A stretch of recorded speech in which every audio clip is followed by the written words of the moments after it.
It was just another ordinary school day when Sam noticed something unusual about his classmate, Mia. Every day at lunch, while the other kids excitedly unwrapped their sandwiches, fruits, and snacks, Mia quietly pulled out the same thing, 2 slices of plain bread. She never seemed bothered by it, never complained, and never asked for anything else. But something about it didn't sit right with Sam. Why did she only eat bread? Was she on a diet? Did she not like anything else? At first, he tried to brush it off. After all, it wasn't really his business. But day after day, he kept seeing the same thing, and curiosity got the better of him. One afternoon, as they sat near each other in the cafeteria, he finally asked, "Hey, Mia, do you like eating just bread?" Mia glanced up at him, her dark eyes flickering with hesitation. Then, she gave a small, almost embarrassed smile. "It's fine," she said simply. Sam could tell there was more to it, but he didn't want to push her. Still, he couldn't stop thinking about it.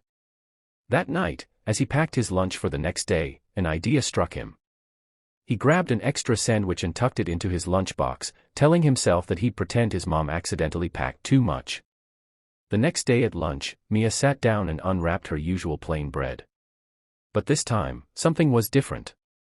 A neatly wrapped sandwich lay beside her lunchbox. She looked around, confused.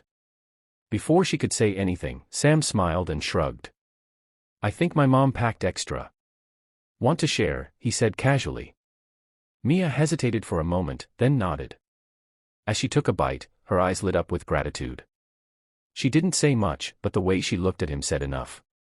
From that day forward, it became their little secret. Some days, Sam would trade his juice for her water, making it seem like just a normal exchange between friends.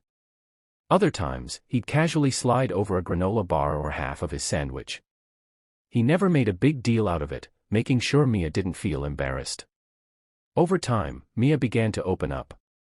She told Sam how her parents were struggling to make ends meet, and sometimes, they didn't have enough money for a proper lunch. She didn't want to burden them, so she never complained. Sam listened, never judging, never pitying, just being there. One afternoon, Mia surprised him. She reached into her pocket and pulled out a small, slightly melted chocolate bar. "I saved this for you," she said shyly.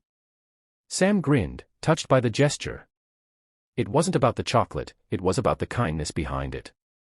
As the school year went on, other classmates began to notice their quiet friendship. Without anyone saying anything, they started joining in. One kid slipped an apple into Mia's lunchbox. Another casually split a granola bar with her. No one made a big fuss about it, but little by little, Mia's lunchbox started to fill up. By the end of the year, Mia and Sam had become best friends. She never forgot his kindness, and he never forgot the lesson he learned, that sometimes, the smallest gestures of kindness can mean the world to someone else.